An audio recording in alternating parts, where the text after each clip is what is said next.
ঘরে বাইরে আরো চাপে ইউনূস সরকার। বাংলাদেশে নিয়ে ফের শেখ হাসিনার আক্রমণ। বাংলাদেশ হায়নার দখলে বলেই তোপ মুজিব কন্যার। এর মধ্যেই বাংলাদেশের রাষ্ট্রসংঘের টিম, এর পাশাপাশি বিএনপির চাপ, দ্রুত ভোটের দাবিতে ফের তারা সরব।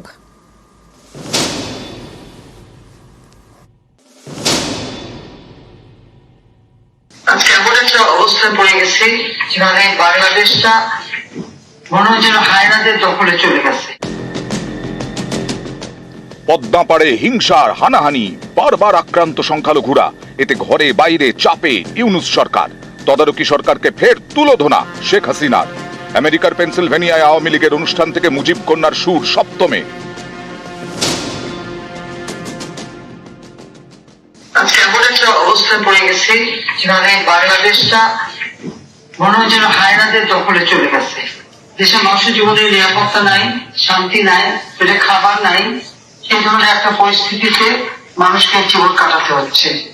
এই অবস্থা থেকে দেশকে মুক্ত করতে হবে। আমরা যে বিশেষ করে আওয়ামী লীগ ক্ষমতা থাকতে বাংলাদেশের মানুষের যে সার্বিক অর্থসামাজিক উন্নতি আমরা করেছিলাম, তা সবই ধ্বংস করে দিচ্ছে। আবার যেন বাংলাদেশ এখন ভিক্ষুকা জাতীয় পরিণত সেই চক্রান্তটা এই করছে। অগস্টে বাংলাদেশে পালাবদল, তারপর থেকে অশান্ত পদ্মা পাড়। ইউনূস জমানায় বারবার প্রশ্নের মুখে বাংলাদেশের সংখ্যালঘুদের নিরাপত্তা এবং মানবাধিকার। এ নিয়ে সোমবার কড়া বার্তা দেয় আমেরিকা। হোয়াইট হাউস থেকে ফোন যায় ঢাকায়। বাইডেন প্রশাসনের নিরাপত্তা উপদেষ্টা জেক সালিভান ফোনে কথা বলেন। বাংলাদেশের সংখ্যালঘুদের নিরাপত্তা নিশ্চিত করতে বার্তা দেন, মানবাধিকার রক্ষা করতে হবে বলেও বার্তা দেন। এবার বাংলাদেশের রাষ্ট্রসংঘের টিম চট্টগ্রামে সেবক কলোনি, এখানকার পরিস্থিতি খতিয়ে দেখার পর আক্রান্তদের সঙ্গে কথা বলেন রাষ্ট্রসংঘের প্রতিনিধিরা। পাবলিকে মারছে, আমার সাথে কি দোষ করছিল? কিছু করে নাই। থানায় নিয়ে গেছে, থানায় নিয়ে অনেক মামলা দিছে। ওরা বলছে কিনা আমরা ছাড়বো না, ওদের অনেক মামলা দিছে। আমার নাতিকে তো ঘরে তো তুলে নিয়ে গেছে। আমার ছেলের জন্য আমি তো থাকতে পারতেছি না, বাচ্চাতে কি করবে। অগস্টে শেখ হাসিনার দেশত্যাগ, তারপর থেকে বাংলাদেশে অন্তর্বর্তী সরকার, নেতৃত্বে নোবেলজয়ী মোহাম্মদ ইউনূস। হাসিনা বিরোধী আন্দোলন এবং অন্তর্বর্তী সরকার গড়তে বড় ভূমিকা নেয় বিএনপি। সেই বিএনপির দাবি দ্রুত ভোট করাতে হবে, কিন্তু ভোটের আগে দেশে সংস্কারের প্রয়োজন বলে ঘোষণা করেছিলেন ইউনূস। ইউনূস সরকারের প্রেস সচিব জানিয়েছেন, বাংলাদেশের সাধারণ নির্বাচন হবে 2026-এর জুন মাসের মধ্যে, যা মানতে নারাজ বিএনপি। তাদের প্রশ্ন, ভোট এত দেরিতে হবে কেন? বিএনপির দাবি, আগে ভোট পরে সংস্কার। পদ্মা পাড়ে সংস্কার হবে নির্বাচিত সাংসদদের হাত ধরেই। নির্বাচন অতি সত্বর হওয়া দরকার। একটা নির্বাচিত সরকার যত তাড়াতাড়ি ক্ষমতায় আসবে, যে বাংলাদেশের বর্তমান অর্থনৈতিক, সামাজিক, রাজনৈতিক এবং বৈদেশিক যে বিষয়গুলো আজকে আমরা সম্মুখীন হচ্ছি, সেগুলো একটা নির্বাচিত সরকারের পক্ষে দ্রুত সমাধান দেওয়া সম্ভব। সেটা একটি সংসদ সরকারের মাধ্যমে আমাদের এই কাজগুলো করতে হবে, সংস্কার করতে হবে সংসদে। নিউজ 18 বাংলা। বাংলাদেশে থামছে না ভারত বিদ্বেষের বুলি। এবার বিজয় দিবস নিয়ে ভারতের প্রধানমন্ত্রীকে আক্রমণ বাংলাদেশের জামাত নেতা শফিকুর রহমানের। দিল্লির হাতেই বন্দী হতেই কি বাংলাদেশের স্বাধীনতা, তুললেন প্রশ্ন।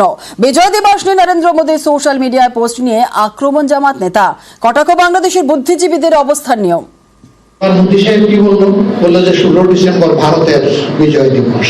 তিনি একটা টুইট করলেন, সেই টুইটের 6টি লাইনের মধ্যে বাংলাদেশের একটা শব্দ তিনি উচ্চারণ করেন। আপনার স্বাধীনতার চেতনা কোথায়? এই দেশে যে সমস্ত বুদ্ধিজীবীরা ওই চেতনার কথা বলেন, তারা একটু বর্জন করলেন না কেন? আপনারা চুপ কেন? তো আমরা কি পিন্ডির হাত থেকে মুক্তি পেয়েছিলাম দিল্লির হাতে বন্দী হওয়ার জন্য? ছচ্ছিল বড়সড় হামলার আর তার আগেই জঙ্গিরা জালে। অসম এসটিএফের হাতে গ্রেফতার আনসারুল্লাহ বাংলা টিমের আরও 2 জঙ্গি। দুজনই এবিটির স্লিপার সেলের সদস্য। তাদের থেকে আইইডি, হ্যান্ড গ্রেনেড বাজেয়াপ্ত করেছে পুলিশ। উদ্ধার হয়েছে রাইফেল, কার্তুজও। গত সপ্তাহে বাংলা, কেরল, অসম থেকে আনসারুল্লাহ বাংলা টিমের 8 জঙ্গিকে গ্রেফতার করা হয়। জঙ্গি দমনে আসাম পুলিশের অপারেশন প্রঘাত, তাতেই ফের সাফল্য। জঙ্গিরা ছক কষেছিল বড়সড় নাশকতা ঘটানোর, তার আগেই তাদের ধরে ফেলেছে আসাম এসটিএফ। আসামে গ্রেফতার আনসারুল্লাহ বাংলা টিমের আরো 2 জঙ্গি। কোকরাঝাড় থেকে গ্রেফতার আব্দুল জাহির শেখ এবং সাব্বির মির্জা।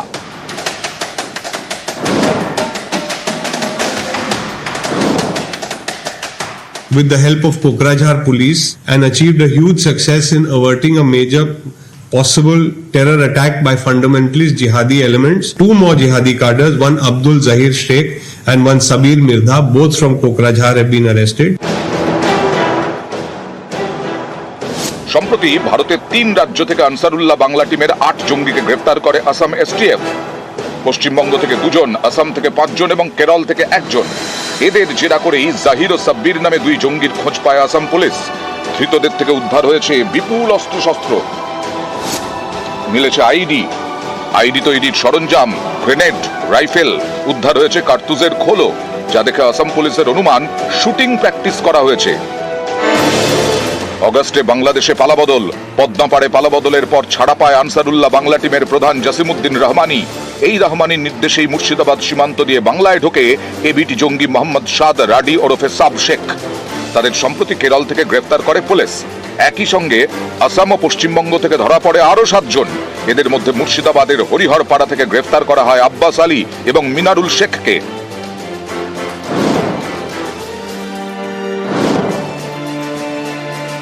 এবার আসামের কোকরাঝাড় থেকে জালে আনসারুল্লাহ বাংলা টিমের আরো 2 জঙ্গি। দুজনেই স্লিপার সেলের সদস্য হিসেবে কাজ করছিল বলে জানিয়েছে Assam police. Huge amount of arms, ammunition and explosive and warlike stores have been found. This terror module was looking to create mass destruction in the country. This entire activity is post the situation in Bangladesh. This is very clearly a sleeper cell module. News 18 Bangla. স্বরাষ্ট্রমন্ত্রী অমিত শাহ সফরের 5 দিনের মাথায় উত্তরবঙ্গে BSF এর DG Daljit Singh Chowdhury. গতকালই Indo Bangladesh সীমান্তে ফুলবাড়িতে Daljit border guards বাংলাদেশের প্রতিনিধিদের সঙ্গে কথাও বলেন। সীমান্তে 0 পয়েন্টে 2 দেশের জওয়ানদের রিট্রিটেও যোগ দেন। বাংলাদেশের সাম্প্রতিক এই অবস্থার প্রেক্ষিতে ডিজির সফর অত্যন্ত তাৎপর্যপূর্ণ। मैंने पूरा नॉर्थ बंगाल का जो हमारा फ्रंटियर है उसका पूरा दौरा किया है और मैंने पाया है कि बीएसएफ के द्वारा अपनी जिम्मेवारी बहुत अच्छे से निभाई जा रही है बॉर्डर गार्डिंग के संबंध में, और बीजीबी के साथ जिस प्रकार से कोऑपरेशन एंड फ्रेंडशिप है, इसी तरह से हर पॉइंट पर, हर रीजन पे, हर सेक्टर में हमारी अच्छी कोऑपरेशन चल रही है और निश्चित रूप से हम अपने बॉर्डर को दोनों तरफ से सुरक्षित रख रहे हैं। পাসপোর্ট জালিয়াতিতে ফের জালে, এবার ছোট জাগুলিয়ায় পুলিশের জালে মুক্তার আলম। পুলিশের দাবি ধৃত সমরেশের সঙ্গে কাজ করত মুক্তার, পাশাপাশি নিজের আলাদা নেটওয়ার্কও চালাতো। অনুপ্রবেশকারীদের জন্য চালু করেছিল প্যাকেজ সিস্টেম।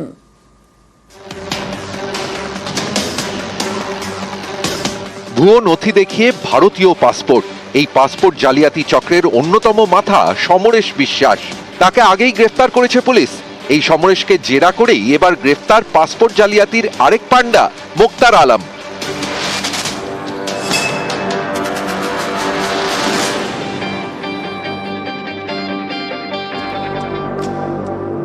বুধবার ভোরে উত্তর 24 পরগনার দত্তপুকুরের ছোট জাগুলিয়ার বাড়ি থেকে মুক্তারকে গ্রেফতার করে কলকাতা পুলিশের গোয়েন্দা বিভাগ। জানি না, হঠাৎ আসলো পুলিশ, আসলো, আমরা কিছু কেসের ব্যাপারে আমরা কিছু জানি না। উনি এক্সপোর্ট ইম্পোর্টের কাজ করেন। আধার কার্ড, প্যান কার্ড এগুলো সিজ করলো, সিজ করে নিয়ে বাবাকে নিয়ে গেল। মানুষকে ঠকায়, পাসপোর্ট করে দেবো, ভিসা করে দেবো, অ্যাড দিয়ে মানুষের কথা একে ওকে বলতে বলতে বলতে মানুষকে 500 টাকা 1000 টাকা দিয়ে রেখে দিয়ে যে আমার নামে অ্যাড দে, এটা কর সেটা কর। পুলিশের দাবি সমরেশ ও মুক্তার দুজনই পাসপোর্ট জালিয়াতি চক্রের হেভিওয়েট। সমরেশের সঙ্গে কাজ করত মুক্তার, পাশাপাশি সে নিজের নেটওয়ার্কও চালাতো। বাংলাদেশে নিজস্ব এজেন্ট, সাব এজেন্ট রেখেছিল। এপার বাংলাতেও মুক্তারের হয়ে কাজ করত এজেন্ট, সাব এজেন্টরা।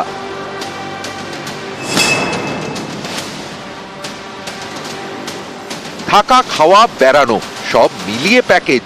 পর্যটন ব্যবসায় এই প্যাকেজ খুবই জনপ্রিয়। এরকমই প্যাকেজ চালু করেছিল মুক্তার।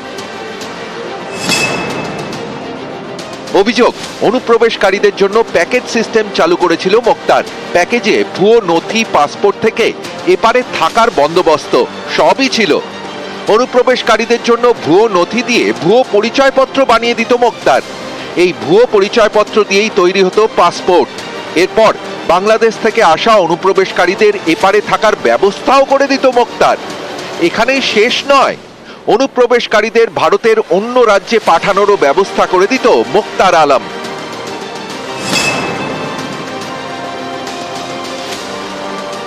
জাল নথি তৈরির অভিযোগে আগেও গ্রেফতার করা হয়েছে মোক্তারকে।